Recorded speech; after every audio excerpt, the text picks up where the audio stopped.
Hi again then guys, and welcome to of course another specific review from the world of GT Sport, and this is a car which we've covered in a couple of ways, in a couple of Gran Turismo games in fact, in GT6 and in GT Sport. Relatively recently we did a circuit tune for this car which actually proved to be really good, actually one of the best, I believe it was N300 cars that I've built. And it can definitely bring the heat against cars which cost 2, 3, sometimes even more times the price. And that car is of course the Hyundai Genesis Coupe. Now personally, and I have said this before, doubtless I'll say it again, I prefer the pre-facelift version of the Hyundai Genesis Coupe. I like I think it's 2010 shape, it might be possibly older than that, I'm not sure. But this one, the 3.8 litre, it's very good. Now in terms of power, it can easily bring the fight against stuff like the 370Z from Nissan or the Infiniti G37. It's a perfectly placed rival to stuff like that, those kind of American market 2+2 seater, around 3.5 to 4 litre sports coupes. But this one of course is Korean American, you could say.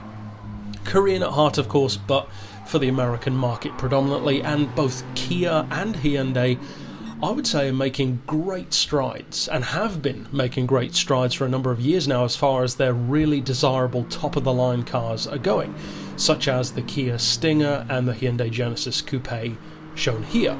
Now, in terms of its trackability, it's unarguably good, especially when you factor in value, because it's only 33,000 credits. That's dirt cheap for something that's this good, because you could easily pay that kind of money for a car which is just an okay sports coupe, let alone a great one. And I would categorise this as just that, a great one. Now in terms of spec, I mentioned already, it's got a 3.8 litre engine, it is a 2+2, it's a reasonable sized vehicle, it's not small, it's not ridiculously large, rear-wheel drive as you'd probably assume.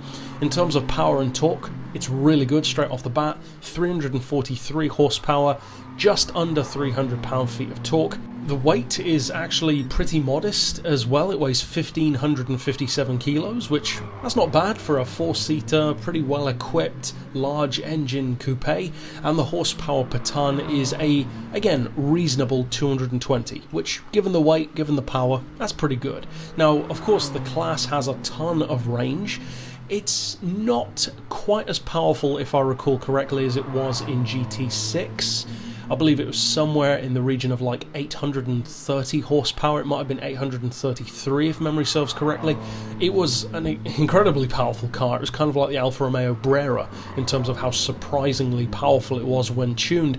And it was also a great drift car. Again, perfect rival for stuff like the Fairlady Z, which is also of course a great drift coupe. Now with Hyundai, I think one of the greatest advantages, and I must say unfortunately this is an advantage which is starting to go away, which is both a good and a bad thing for the company, they are sleeper cars.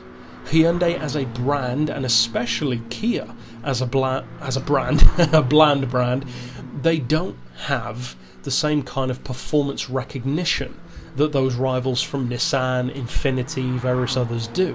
So to some degree they are the sleeper option, the underdog if you will.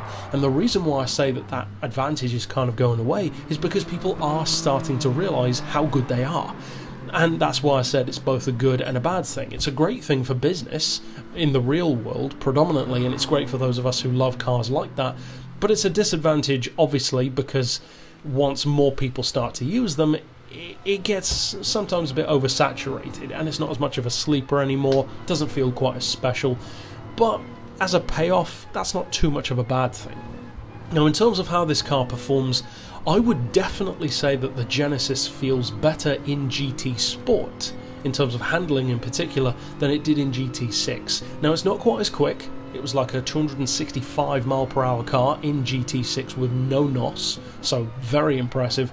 Not necessarily that quick anymore, or that powerful, but now it's actually kind of flipped the script, because in GT6 it was way too slippery for its own good, which is great for drifting, it's great for fun, but bad for a good lap time, whereas now, as I said very early on in the video, it's a great track car, especially if you keep the power down to like N300 or N400, you can really use this car's advantages to get a leg up, especially for the price. Again, against stuff like Porsches, Jags, Astons, Mercs.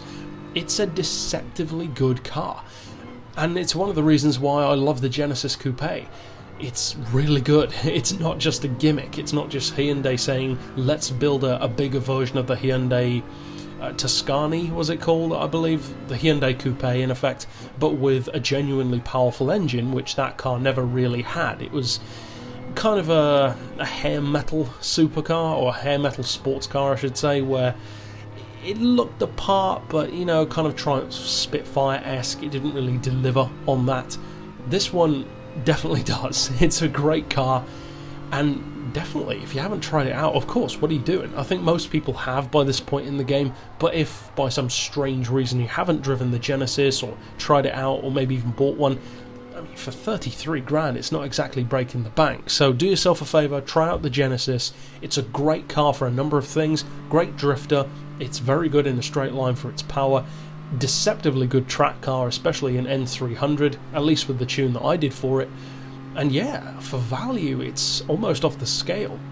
It even puts stuff like Skylines to shame because it's cheaper than many of those as well. So overall, my thoughts on the Genesis are one of the best all-round sports coupes in the game, and one which I'm actually really happy Hyundai went out there and did, because it shows them up as a great brand. It shows what they're capable of when they put their mind to it.